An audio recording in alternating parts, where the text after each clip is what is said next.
नमस्कार दोस्तों। आज तारीख है 15 जून 2020 और करंट अफेयर्स का पहला क्वेश्चन है। हाल ही में भारत सरकार द्वारा क्लिनिकल मैनेजमेंट प्रोटोकॉल 2019 जारी किया गया है, जिसमें कोविड के नवीन लक्षणों को शामिल किया गया है। इस प्रकार वर्तमान में कोविड 19 के कुल 15 लक्षण इसमें बताए गए हैं। नवीन लक्षण कौन सा इसमें शामिल किया गया है? पहला है चलने में तकलीफ, दूसरा है ठंड लगना, सी है हार्ट अटैक, डी है सूंघने की क्षमता का कम होना एवं स्वाद महसूस नहीं होना। भारत सरकार द्वारा जो क्लिनिकल मैनेजमेंट प्रोटोकॉल 2019 जारी किया गया है, जिसमें कोविड 19 के जो नवीन लक्षण बताए गए हैं, दो नवीन लक्षणों को जो जोड़ा गया है वह है सूंघने की क्षमता का कम होना एवं स्वाद का महसूस नहीं होना। कोविड 19 के संबंध में जो जारी किया गया है लिस्ट बीमारी का, वह है बुखार, खांसी, दस्त, उल्टी, पेट में दर्द, सांस फूलना, शरीर में दर्द, गले में खराश, नाक से पानी, मिचली, सीने में दर्द, सूंघने की क्षमता का कम होना, स्वाद महसूस न होना इत्यादि। इस प्रकार कुल 15 लक्षणों को कोविड 19 के संबंध में जारी किया गया है, जिसके संदर्भ में स्वास्थ्यकर्मी अपने इलाज को करेंगे। क्वेश्चन नंबर 2, यूएनओ में भारत के अस्थायी राजदूत कौन हैं? UNO means United Nations Organization में भारत के अस्थायी राजदूत कौन है?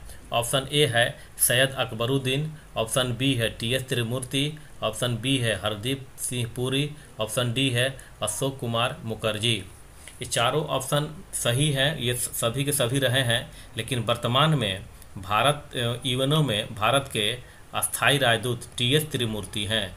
टी.एस. त्रिमूर्ति जो है आईएफएस अधिकारी रहे हैं और ये वर्तमान में यूएनओ में भारत के राजदूत नियुक्त किए गए हैं। ये 1962 के भारत के आईएफएस के अधिकारी रहे हैं।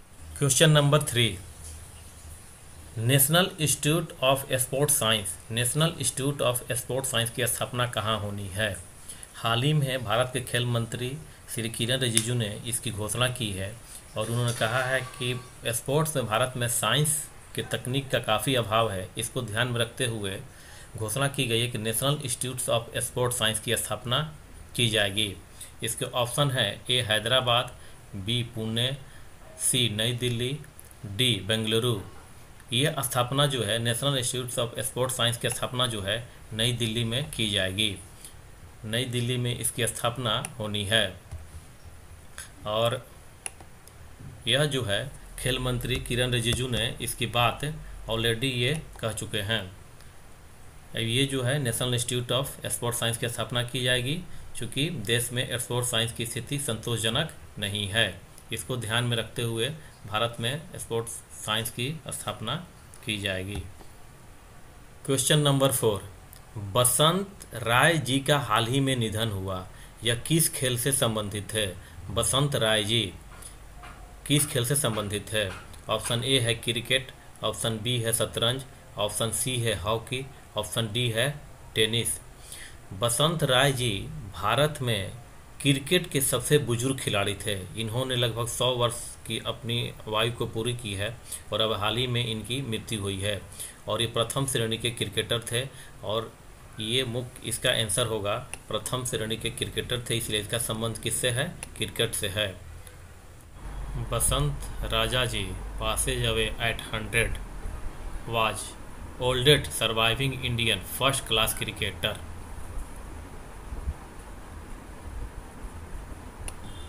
क्वेश्चन नंबर 5, विश्व रक्तदाता दिवस कब मनाया जाता है एवं इसका थीम क्या है?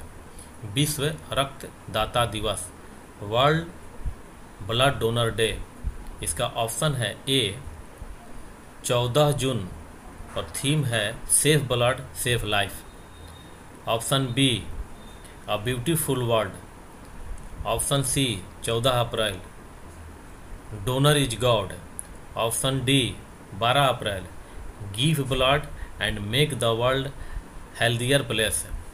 इसका ऑप्शन ए है, इसका ऑप्शन होगा A 14 June safe blood safe life. और वर्ल्ड ब्लड डोनर डे मनाया जाता है 14 जून को प्रतिवर्ष। और इसकी शुरुआत जो हुई थी वह हुई थी एवरी ईयर, यह शुरुआत जो हुई थी वर्ल्ड डोनर डे की ये हुई थी 2004 में।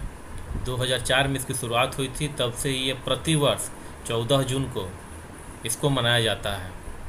और यह जो ऑर्गेनाइज करता है वह है world health organization. Question number 6, Bharat और नेपाल के बीच किन स्थानों को लेकर विवाद है? ऑप्शन ए है लिम्पिया धुरा। ऑप्शन बी है लीपू लेक। ऑप्शन सी है काला पानी। ऑप्शन डी है उपयुक्त में से सभी। तो भारत और नेपाल के बीच किन स्थानों को लेकर विवाद है, इसमें से ये तीनों की तीनों ऑप्शन सही है। लिम्पुआ धारा, काला पानी और लीपू लेक, ये तीनों के तीनों जो है भारत और नेपाल के बीच विवाद के वर्तमान में मुख्य मुद्दे बने हुए हैं। आइए हम इसे भारत के मानचित्र पर देखते हैं। ये हमारा है उत्तराखंड और ये है नेपाल। और ये जो पार्ट है, ये इसी पार्ट को लेकर के भारत और नेपाल के बीच वर्तमान में विवाद बना हुआ है, क्योंकि भारत सरकार ने यहाँ पर मानसरोवर यात्रियों की सुविधा के लिए सड़क बनाने का कार्य शुरू किया, जिसके बाद भारत और नेपाल के बीच विवाद शुरू हो गया। आइए अब इसे इस मानचित्र पर देखते हैं। ये हमारा है भारत का भाग, ये हमारा है नेपाल का भाग। विवाद का मुख्य जो पॉइंट है, क्षेत्र भाग है, वो है यह भाग। और इसका मुख्य कारण है काली नदी। अब विवाद इसलिए हुआ कि चूंकि यहाँ से भारत ने अपना रास्ता बनाना शुरू कर दिया मानसरोवर यात्रा के लिए। इसको लेकर के नेपाल ने आपत्ति जताई। नेपाल का कहना था कि जो बंटवारा हुआ है काली नदी के मार्ग को लेकर के हुआ है, और नेपाल जो है काली नदी के इस मार्ग को वर्तमान में मानने लगा है, जबकि अभी तक काली नदी के इस मार्ग को मुख्य मार्ग माना जाता रहा है। काली नदी के इस मार्ग को मुख्य मार्ग माना जाता रहा है, जिसके कारण भारत और नेपाल के बीच सीमा का निर्धारण होता था। लेकिन नेपाल जो है अब इस मार्ग को मानने लगा है। ऐसी स्थिति में ये पूरा का पूरा भाग वर्तमान समय में अगर इसको मान लिया जाता है तो नेपाल के पास चला जाएगा, जिसके कारण लिम्पिया धुरा, लीपू लेक और काला पानी ये सारा के सारा नेपाल में चला जाएगा, जो कि वर्तमान में इंडिया के पास है। लेकिन भारत जो है काली नदी को इस मार्ग को मानने के लिए तैयार नहीं है, क्योंकि यह जो है यह जो सीमांकन किया गया है, यह दशकों से भारत और नेपाल के बीच यही सीमांकन का आधार रहा है, जिसके फलस्वरूप वर्तमान में दोनों देशों के बीच विवाद उत्पन्न हो गया है। देखिए यह जो है इस मार्ग को नेपाल मानने की बात, काली नदी के मार्ग को मानने की बात बोल रहा है, जबकि पहले से ये मार्ग भारत और नेपाल के बीच सीमा का आधार बनता रहा है।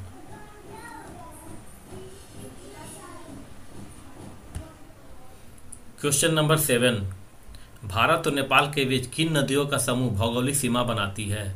भारत और नेपाल के बीच किन नदियों का समूह भौगोलिक सीमा बनाती है? भौगोलिक सीमा, इसका ऑप्शन ए है ब्रह्मपुत्र और मानस। ऑप्शन बी है बागमती एवं शारदा। ऑप्शन सी है सिंधु और तीस्ता। ऑप्शन डी है काली एवं तीस्ता। हमें इस क्वेश्चन में ध्यान रखना होगा कि भौगोलिक सीमा है, राजनीतिक सीमा नहीं है। राजनीतिक सीमा होता तो इसका ऑप्शन कुछ और होता है। ऑप्शन में भौगोलिक सीमा, इसलिए भौगोलिक सीमा है तो इसका आंसर हो जाएगा काली एवं तीस्ता नदी। काली और तीस्ता नदी जो है भारत एवं नेपाल के बीच विवाद भौगोलिक सीमा का निर्धारण करती है। इस मानचित्र में आइए हम देखते हैं काली नदी एवं तीस्ता नदी को। यहाँ से प्रवाहित होती है काली नदी, ये हमारा काली नदी यहाँ से प्रवाहित होती है, और यहाँ से जो है तीस्ता नदी हमारी प्रवाहित होती है। ये जो है तीस्ता नदी का हमारा मार्ग है, तीस्ता नदी, और ये हमारा है काली नदी। ये दोनों नदियों के बीच का ये जो क्षेत्र है, ये पूरा का पूरा क्या है, नेपाल है, और ये भौगोलिक सीमा को बनाता है। और ये तीस्ता नदी जो है आकर के आगे जो है गंगा में मिल जाती है, ब्रह्मपुत्र में मिल जाती है। आगे जा कर के ब्रह्मपुत्र नदी की ये सहायक बन जाती है तीस्ता नदी। और यही तीस्ता नदी जो है भारत एवं बांग्लादेश में विवाद का कारण भी है। भारत में काली नदी सिर्फ यही नहीं है, एक काली नदी जो है यहाँ कर्नाटक में भी है।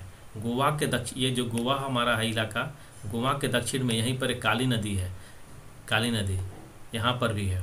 तो भारत में काली नदी दो है, एक यहाँ कर्नाटक के उत्तरी भाग जो कि उत्तरी कनारा जिला है, और एक दूसरी काली नदी जो है यहाँ पर है जो भारत एवं नेपाल के बीच है। थैंक यू दोस्तों, इस चैनल को लाइक कीजिए, सब्सक्राइब कीजिए, शेयर कीजिए। धन्यवाद।